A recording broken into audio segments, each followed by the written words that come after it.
সামনে তো জ্বর হাপটের দিন আসতেছে, গড্ড বান্ধা বান্ধা না নাকি একবারে নর্মাল হয়ে গেছে, একবারে ডগর মগরি হয়ে গেল রে। আব্বা কি আর আরে কোশ না, যে সামনে তো জ্বর হাপটের দিন আসতেছে, গড্ড তো ভাঙ্গা চুরা শেষ, এনে তো বান্দা বুন্দা নাকবো এটা দেখতেছি।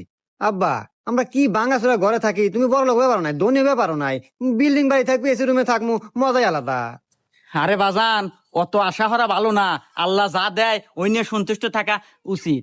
ও আচ্ছা আব্বা এই নাও, কি এটা? ওই আজকে পরীক্ষার রেজাল্ট দিছে আমার। ও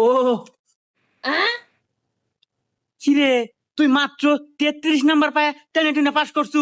ইস, আমার কত আশা আছিল তুই ভালো হয়ে পড়াশোনা হয়ে A+ পাবো, আমার মুখ উজ্জ্বল হয়ে যাবো। আব্বা হনু, অত আশা করা ভালো না, আল্লাহ যা দেয় ওইটুকু নিয়ে সন্তুষ্ট থাকা উচিত।